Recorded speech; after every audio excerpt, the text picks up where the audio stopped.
Hello guys, easy met 2.0 में स्वागत है। आप कैसे हैं? आशा करता हूं आप शानदार होंगे, ज़बरदस्त होंगे, ठीक है, फिट होंगे एकदम। चलिए शुरुआत करते हैं आज की ब्यूटीफुल क्लास की। ठीक है, आज डिस्कस करेंगे बिहार डीएलएड इंट्रेंस एग्ज़ाम 2024 की मैथ क्वेश्चन सॉल्व करने वाले हैं। ठीक है, बेहतरीन सवाल हैं। तो आइए शुरुआत करते हैं आज की क्लास। इससे पहले चैनल पर आप नए हैं तो सब्सक्राइब करिएगा और पुराने हैं तो लाइक भी करिएगा। ठीक है, और इसी तरह का अपडेट्स पाने के लिए बेल आइकन को भी दबाना है। ठीक, चलिए शुरुआत करते हैं। देखिए, बोला गया है समीकरण में, ये समीकरण दिया हुआ है। ठीक है, तो हमको इसमें क्या बोला है, x का मान ज्ञात करना है। क्या मान ज्ञात करना है? x का। ठीक है, अब देखो इसको सॉल्व कर देंगे। ठीक है, देखो ये 3 से मल्टीप्लाई है यहाँ पे। ठीक है, तो 3 से मल्टीप्लाई इसमें भी होगा और इसमें भी होगा। ठीक है, और यहाँ 2 से मल्टीप्लाई है, 2 से इसमें भी और 2 से इसमें भी। ठीक है, तो ये हो गया कितना, 15x, ये प्लस 6 और यहाँ सिर्फ -4 है, 2 और 8x हो गया। ठीक है, तो ये मेरा हो गया, ये 8x बराबर के इस पार आएगा तो प्लस में आ जाएगा। ठीक है, तो ये दोनों मिलके कितना हो गया, 23 हो गया और ये दोनों घटेगा। ठीक है, तो घटेगा तो क्या घटेगा, +2 आएगा। ठीक है, उस पर जैसे हो जाएगा तो -2 और पहले से +2 है यहाँ पर। ठीक है, कितना हो गया, 23x और ये हो गया 0। तो इसका आंसर क्या लिखेंगे, 0 लिखेंगे। ठीक है, अब मान लिया जाए कि मेरा ऐसे रहता 23 ऊपर 0 नीचे, तो क्या लिखते हैं, इसको इन्फिनिटिव लिखते हैं। ठीक है, इसको परिभाषित नहीं कर सकते हैं, कोई दिक्कत है, तो मेरा आंसर ये वाला होगा 0। ठीक है, अगली क्वेश्चन क्या है कि इसमें क्वेश्चन आपको इजी और हार्ड दोनों मिलेगा। ठीक है, तो क्वेश्चन के हिसाब से उसमें ट्रिक लगाना है और जिसमें जिस तरह का लगेगा ट्रिक और बेसिक दोनों चलेगा। ठीक है, तो बोला है कॉलेज में 16 छात्र की औसत 20 है। ठीक है, देखिए एवरेज का ये क्वेश्चन है। ठीक है, औसत का, उनमें 5 छात्रों का औसत 20 है। ठीक है, देखो एवरेज का क्वेश्चन है तो 16 छात्रों का औसत 20 दिया हुआ है, तो इसको मल्टीप्लाई करते हैं एवरेज में। ठीक है, 320 हो गया। 5 छात्रों का औसत कितना है, इसका भी 20 दिया है, तो इसको भी मल्टीप्लाई करेंगे तो कितना हो गया, 100 हो गया। 10 छात्रों का औसत कितना है, 20.4, 10 गुना 20.4, तो कितना जाएगा इसका, 204। ठीक है, ये देखो पॉइंट हटाएंगे 10 नीचे आएगा, 10 10 कैंसिल हो जाएगा, 204 भी बचेगा। ठीक है, या तो आप ऐसे भी कर सकते हो और गुना 10 कर देंगे तो 1 0 एक्स्ट्रा आ जाएगा। अब पॉइंट यहाँ 1 अंक के बाद है तो 1 अंक के बाद यहाँ पॉइंट देंगे। ठीक है, 204 क्या बोला है निकालने के लिए, 16वें छात्र की औसत ज्ञात करना, 16वें छात्र की औसत निकालना। ठीक है, देखो 15वां तो ये दोनों मिलकर हो गया, तो ये दोनों मल्टीप्लाई करेंगे और 16वां का निकालना हो तो घटा देंगे, इसमें माइनस कर देंगे। ठीक है, 320 में 304 चला गया, कितना बचेगा, सिर्फ 16। Option number B. अगला क्वेश्चन, दो परिमेय संख्या के बीच कितनी परिमेय संख्या हो सकती है। ठीक है, बहुत अनंत होगा, कैसे अनंत होगा तो कैसे होगा, देखो कहने का यह मतलब है, परिमेय संख्या कहते हैं किसको है, p/q के रूप में होना चाहिए और q जो है 0 के बराबर नहीं होना चाहिए, मतलब 2, ठीक है, 3, 5, नीचे 1 है, कुछ नहीं है तो 1 है, ये सब क्या है, परिमेय संख्या है। ठीक है, ये सब क्या है, परिमेय संख्या। अगर द्विपरिमेय परिमेय संख्या किस में आता है, एक शांत में आता है। ठीक है, शांत दशमलव हो तो वो परिमेय संख्या में आएगा और आवृत्ति होना चाहिए। ठीक है, तो ये शांत और आवृत्ति होते क्या है, जैसे कि 5/2 लेंगे। ठीक है, 2 से भाग देंगे 5 में। ठीक है, तो कितना आएगा, 2.5 आएगा। ठीक है, तो ये शांत हो गया, मतलब यहीं तक जाएगा, आगे कुछ अंक नहीं आएगा, यहीं तक कट जाएगा, डिवाइड हो जाएगा यहीं तक 2.5, इसको बोलते हैं शांत। और आवृत्ति किसको बोलते हैं, आवृत्ति किसको बोलते हैं, आवृत्ति उसको बोलते हैं जैसे कि मान लिया जाए 2.222, कहने का ये मतलब है 2 पॉइंट यहाँ पर बार लगा देंगे। ठीक है, मतलब ये आगे भी 2 में ही आएगा, इसी को बोलते हैं क्या, आवृत्ति। ठीक है, या तो 2.243, फिर आगे भी 2 4 3 ये आते रहेगा, 2 4 3 रिपीट होते रहेगा, इसी को क्या बोलेंगे, आवृत्ति बोलेंगे। तो शांत में रहना चाहिए और आवृत्ति में रहना चाहिए। ठीक है, इसी को बोलेंगे क्या, परिमेय संख्या।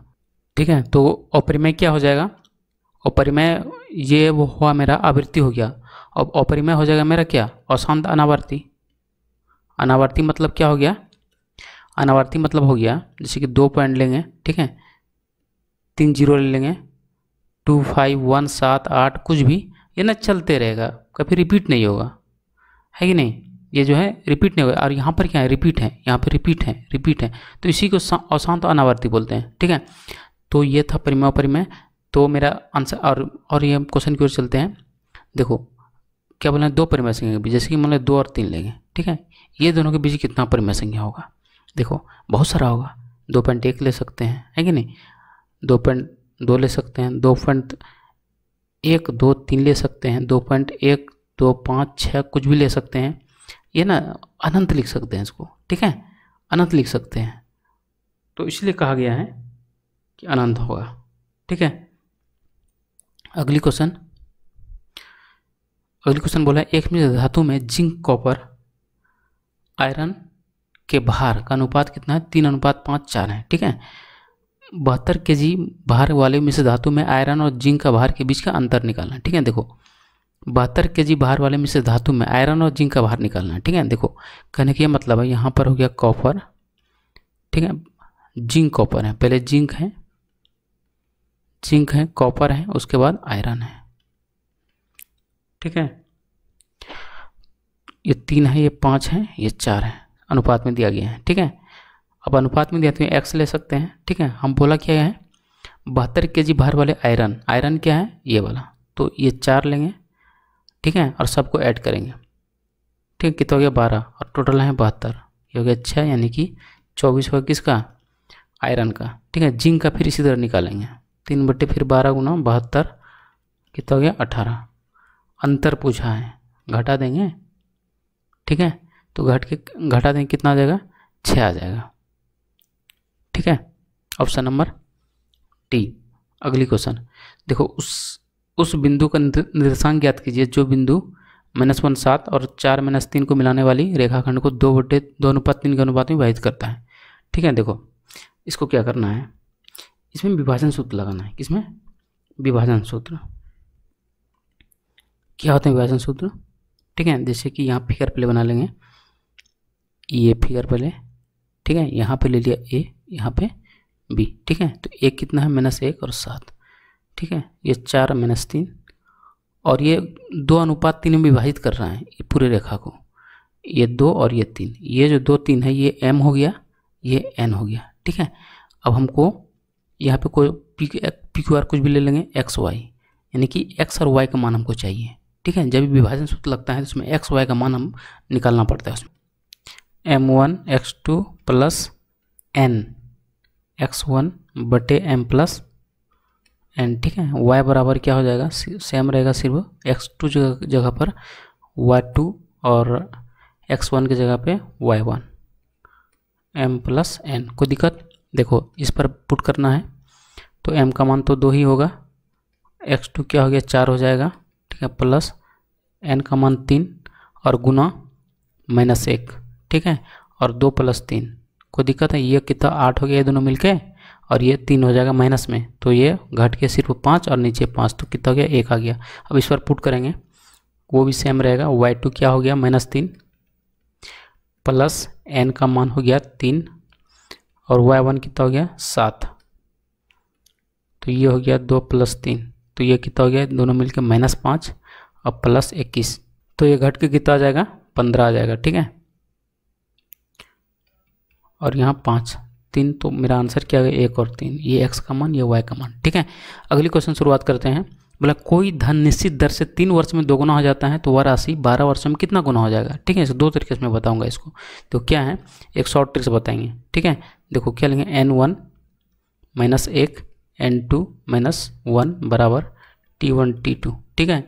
n1 मतलब क्या हो जाएगा पहले का गुना, है कि नहीं, पहला गुना 2 है तो 2 में 1 घटाएंगे, और दूसरा का गुना यहाँ पूछा गया है तो इसमें तो कुछ करना नहीं है। और t1 जो है कितना 3 है और t2 कितना है 12 है, तो ये इसको मल्टीप्लाई करेंगे। देखो ये 4 बार में कैंसिल हो गया, तो क्या हो गया यहाँ पे 1 आया, n2 1/4, ठीक है, तिरछी गुना हो गया, 4 बराबर n2 - 1 यानी 1 से गुना हुआ, ठीक है। तो ये 4 इधर से प्लस में आ जाएगा, n2 कितना हो गया 5, तो 5 गुना हो जाएगा, ठीक है। बेसिक ट्रिक से बात करें, मतलब बेसिक से बनाए तो क्या करेंगे, क्या बोला कोई निश्चित धन है कि नहीं, धन पता नहीं है तो x है, माना धन मतलब मूलधन क्या है x है, ठीक है, 2 गुना हो जाता है, पहले x था फिर 2 गुना हो गया, तो ये क्या है मिश्र धन है, तो ब्याज क्या हो गया मिश्र धन घटाओ मूलधन, तो 2x में x घटा दें क्या आ गया x आएगा, ठीक है। अब देखो अब जो है ये जो SI का फॉर्मूला होता है इस पर पुट करेंगे, PRT 100, ठीक है। तो ब्याज तो x निकाले अभी x बराबर p का मान, यहाँ x मान है तो x रखेंगे, r का मान नहीं है, t का मान कितना है 3 है, ये वाला 3, ठीक है। और नीचे कितना है 100, ठीक है, ये बराबर है। तो ये तिरछी गुना करेंगे x और ये जो है x गुना 3 और यहाँ पे r बराबर, ठीक है, x से खत्म, यानी r का मान हो गया 100/3% r बराबर। कोई दिक्कत है? अब देखो, अब एक स्टेप और जाएंगे, ये पहलका का हुआ, ठीक है, इसको हटाता हूँ मैं।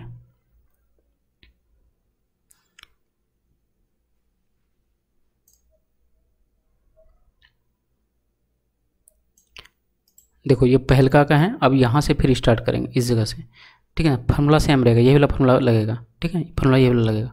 देखो क्या है, x ही रहेगा, यहाँ पर भी मूलधन लगेगा x, r का मान निकाले 100/3, ठीक है, और गुना 100 और 12 वर्ष बोला है 12, इसका फार्मूला सॉल्व करेंगे, ठीक है। देखो कहने ये 12 है ना, अब पहले 3 वर्ष यहाँ तो इसमें ऐड करेंगे, 12 3 15 हो जाएगा, x गुना 100 तो खत्म हो गया, तो 15 गुना 3, 3 बचे 15, ये x खत्म, यानी 5 गुना हो जाएगा, ठीक है, ये 5 गुना, ठीक है। अगला क्वेश्चन देखो, इनमें से कौन से बिंदु x अक्ष पर स्थित है। देखो x अक्ष पर स्थित होने के लिए क्या होता है प्रॉपर्टी, देखो ये जो है x हो गया, ये x डैश हो गया, ठीक है, ये y और ये y डैश, इधर जो संख्या रहेगा माइनस में, इधर प्लस में, ठीक है, इधर प्लस में इधर माइनस में, कोई दिक्कत है? तो कहने का ये मतलब है, ये जो ये है x का मान, ये है y का मान, ठीक है, ये x का मान, ये y का मान, ठीक है, ये x का मान, ये y का मान, ठीक है, ये x का मान, ये y का मान। अब देखो कहने का ये मतलब है, ऑप्शन नंबर सी का बात करें 2 और 0 का, तो कहाँ पर होगा, 2x का मान हुआ इस जगह, देखो ये हुआ मेरा 0 हो गया, यहाँ पे 1 हो गया, ठीक है, इस जगह 2 हो गया, है कि नहीं, इस जगह 3 हो गया, ठीक है। अब देखो x का मान 2 है, ये x का मान है, ये y का मान है, तो इस जगह हुआ 2, ठीक है ना, y क्या हुआ 0 ही हुआ, तो ये इसी भाग में आ जाएगा, ये इसी में, ये x से x पे रहेगा, ठीक है, इसीलिए बोला x अक्ष पर स्थित होगा, क्या कौन सा होगा, 2 0 होगा, बाकी सब x अक्ष पर स्थित हो ही नहीं सकता है, ठीक है, क्योंकि 3 5 लेंगे ना, तो 3 जो है x का लिए और 5 जो है इधर आ जाएगा y में, ठीक है, तो ये इधर हो गया, तो ये x अक्ष पे होगा ही नहीं ये, ठीक है, तो यही वाला सी नंबर जो है x अक्ष पे ही स्थित होगा, ठीक है। अगला नंबर तो 7 क्रमागत सम संख्याओं का औसत कितना है, 30 है। पहली संख्या अंतिम संख्या के वर्गमूल का गुणनफल ज्ञात कीजिए, ठीक है। 7 क्रमागत सम संख्या बोला है, 2 से भाग लगे उसी को सम संख्या बोलते हैं, ठीक है। 2 4 6 8 10 12 14 और 16 होगा, कितना 2 4 6 यहीं तक 14 तक, ठीक है। अब इसको 7 बोला है ना, यहाँ पे x + 1 लेंगे, ठीक है, x + 3 लेंगे, देखो 1 यहाँ पे रखेंगे x जगह पे तो 2 होगा, यहाँ पे 1 रखेंगे तो 3 1 4 होगा, ठीक है, इसी तरह लिया जाए, क्योंकि बोला नहीं है ना कि यही सब लेंगे, इसीलिए x मानना पड़ेगा, ठीक है। फिर x + 7 x + 9 हो जाएगा, 7 ले लिया ना, 9 ले लिए, फिर x + 11, फिर x + 13, ठीक है, तो 7x हो जाएगा और सबको ऐड करेंगे, ठीक है, 4 9 16 और 9 25 हो गया यहाँ तक, ठीक है, और 11 13 9 हो गया, 4 49 हो जाएगा, 49 हो गया। अब देखो क्या बोला, 7 क्रमांक संख्या का औसत कितना है 30 है, तो 7 गुना 30 करेंगे, एवरेज है इसीलिए, ठीक है। 7x हो गया, ये हो गया 210, ये 49 इसमें माइनस कर देंगे, ठीक है, 1 हो गया, उसके बाद 6 हो जाएगा, 161 और 7 से डिवाइड, ठीक है, x बराबर, तो ये 2 बार में 14 और 3 बार में 21 यानी 23 हो गया, ठीक है। अब देखो कहने के बात है, पहली संख्या क्या है x + 1, पहली संख्या x + 1, ठीक है, तो यहाँ पर लिखेंगे 23 + 1 कितना हो गया 24, और बोला है अंतिम संख्या के वर्गमूल का गुणनफल बोला है ना, अंतिम संख्या क्या हो जाएगा x + 13, ठीक है, यानी कि 23 + 13, ठीक है, तो मेरा कितना हो गया 33 और 3 36, इसका वर्गमूल बोला है 36, 6 का वर्गमूल 36 वर्गमूल 6, ठीक है, 20 गुना 6 करेंगे 144, ये वाला आंसर हो जाएगा। अगला नंबर देखो, यदि एक संभावित त्रिभुज का क्षेत्रफल कितना है 36√3 सेंटीमीटर स्क्वायर है, ठीक है, त्रिभुज का परिमाण बताइए। देखो कहने का ये मतलब है संभावित त्रिभुज क्षेत्रफल क्या होता है, √3/4 गुना भुजा पे स्क्वायर, ठीक है। √3/4 भुजा पे स्क्वायर क्या है, 36√3 और फिर 36√3, ठीक है। देखो क्या करना है इसके लिए, ये जो है 9 बार में चला गया, ठीक है। अब क्या हो गया, ये गलती कर दिया ना, थोड़ा मिस्टेक हो गया। मिस्टेक ये हो गया, भुजा का मान तो हमको निकालना ही है, ठीक है। ये नहीं होगा, थोड़ा इसको हटा देता हूँ, ये हटा दो इसको, मतलब हमने यहाँ पुट नहीं करना। देखो इसका बराबर ना दिया 36√3, ऐसे नहीं दिया है, ठीक है। तो 36√3 और √3/4 ये इस तरह दिया हुआ है, ये कैंसिल हो गया, ठीक है। अब 36 गुना 4 करेंगे, ए बराबर तो पूरे पे रूट चढ़ जाएगा। तो 36 का वर्गमूल 6 और 4 का वर्गमूल 2, तो कितना हो गया 12 बराबर ए बराबर कितना हो गया 12, ठीक है। परिमाप किसका, त्रिभुज का, त्रिभुज का 3 गुना ए यानी 3 गुना भुजा, तो 12 गुना 3 कितना हो गया 36, ठीक है। अगला क्वेश्चन देखो, 2 वर्षों के लिए 8% ऋण दिए गए धन पर चक्रवृद्धि ब्याज साधारण ब्याज का अंतर निकालना है, 32 है, राशि ज्ञात करिए, ठीक है। देखो डिफर कितना है 32 है, छोटा सा फॉर्मूला लगाएंगे, P बराबर डी गुना 100 पे स्क्वायर और यहाँ पे R पे स्क्वायर, ठीक है। तो P तो हमको निकालना ही है, D की जगह 32, 100 को 2 बार गुना और R का स्क्वायर मतलब 8 को स्क्वायर, ठीक है। तो ये क्या हो गया 8 गुना 4, ठीक है। और 5 40, 1 0 खत्म, यानी कि 5 बार में यानी 5000, ठीक है। अगला नंबर देखो, अगला नंबर क्या बोला गया है,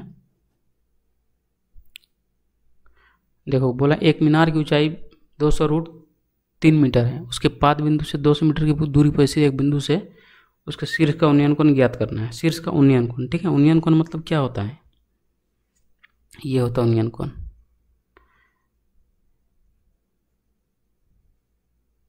ये वाला उन्नयन कोण हो जाएगा, ठीक है। यही कोण हमको निकालना है, थीटा। देखो कहने का मतलब क्या है, ऊंचाई है, ये मीनार हो गया, ये क्या हो गया मीनार हो गया, ठीक है।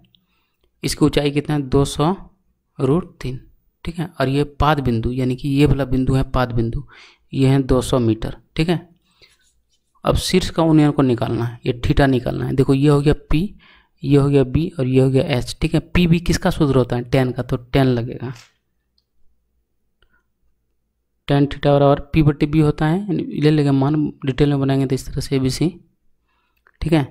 तो पहले लेंगे त्रिभुज ABC में, तो डिटेल में बना रहे हैं AB/BC, ठीक है। तो tan थीटा बराबर AB का मान P हो गया, इसका मान B, तो AB का मान 200√3, BC का मान सिर्फ 200, कैंसिल हो गया, यानी कि आया tan थीटा√3 और tan थीटा√3 का मान किसका होता है 60 का, तो क्या हो जाएगा 60 मेरा आंसर। अगला नंबर देखो, अगला नंबर क्या बोला गया है, दो संख्या का लघुत्तम समावर्तक कितना 126 है, उनका महत्तम समावर्तक 2 है, एक संख्या 14 दूसरी संख्या निकालना है। देखो क्या करेंगे इसके लिए, देखो 12 126 गुना 2 और यहाँ से 14 से डिवाइड, और ये 9 बार में यानी कि 18 हो गया। सूत्र होता है इसका, क्या होता है फार्मूला, एक संख्या गुना दूसरी संख्या बराबर लॉस गुना मौसा, ठीक है। एक संख्या दिया है कितना 14, दूसरी पता नहीं है तो x मान लेंगे, लॉस कितना है 126 और मौसा 2, तो x और कितना हो जाएगा 126 गुना 2 और ये 14 कितना हो जाएगा 18, ठीक है। अगला नंबर, एक वृत्त के क्षेत्रफल परिधि ज्ञात करना है, व्यास कितना है 28, तो r कितना हो जाएगा इसका आधा, ठीक है। क्षेत्रफल क्या होता है वृत्त का पायर स्क्वायर, 22/7, r का मान कितना होता है 14, भी कितना हो गया 2 बार में, ठीक है। 22 गुना कितना हो गया 44, कोई दिक्कत है, देखो 44 गुना 10 करेंगे तो कितना होगा 440, ठीक है। 44 गुना 4 करेंगे तो कितना हो जाएगा 17, 6 हो गया 11 और 6 6 16 हो गया, यानी कि पहला 6 16 शुरू में, पहले 6 बार बोला ना 16, आगे सॉल्व करना चाहते तो ठीक है, नहीं तो यही आंसर हो जाएगा, क्योंकि पहला ऑप्शन में ही पहले शुरू में 6 16 है, ठीक है। परिधि निकालेंगे तो क्या होता है 2πr 22/7, r का मान क्या है 14 है, ठीक है। 2 और देखो 22 चौक कितना होता है 88, तो ऑप्शन नंबर बी ही में ही सब मिल जाएगा। अगली नंबर देखो क्या बोला है, 14 सेंटीमीटर व्यास वाले धातु की किसी गेंद को पिघलाकर 0.5 सेंटीमीटर त्रिज्या वाली छोटी गेंद बनाई जाती है। ऐसी कितनी छोटी गेंद बनाई जा सकती है? ठीक है, देखो गेंद कैसा होता है, गोले की तरह, क्या होता है, गोला। तो ये गोला ही बोल रहे हैं। पहले देखो, पहले बड़का गोला था, इसको ना छोटा छोटा करके बनाएगा तो कितना गोला बनेगा, इसको डिवाइड करेंगे। ठीक है, तो गोले का आयतन क्या हो जाएगा, 4/3 पाई क्यूब। इसको डिवाइड करेंगे, पाई क्यूब। ठीक है, देखो ये कैंसिल हो गया, पाई पाई भी कैंसिल, आर कैंसिल नहीं होगा क्योंकि आर का मान अलग दिया है, इसका भी मान अलग दिया है। तो यहाँ व्यास है 20 है, 40 है 20 व्यास, तो आर हो जाएगा 20। ठीक है, तो ऊपर में 20 3 बार गुना करना है। ठीक है, और नीचे जो है 5 को भी 3 बार, 0.5 है ना, 0.5 है, पॉइंट आएंगे 10 आएगा, है कि नहीं। तो 3 to 10 आएगा, नीचे आएगा कि नहीं आएगा। यहाँ जैसे यहाँ हटाएंगे ना 0.5, तो ऊपर चला जाता है 10। ठीक है, तो 3 to 10 जाएगा ऊपर। ठीक है, तो देखो क्या हो गया, अब ये जो है 5 को 4 बार में, ये भी 5 को 4 बार में, ये भी 5 को 4 बार में, कितना हुआ 64, और कितना 0, 3 to 0। ठीक है, तो ये आंसर था, ये क्वेश्चन था आज का। ठीक है, ज़्यादा से ज़्यादा शेयर करिए, लाइक करिए, सब्सक्राइब करिए। ठीक है, मिलते हैं नेक्स्ट वीडियो में।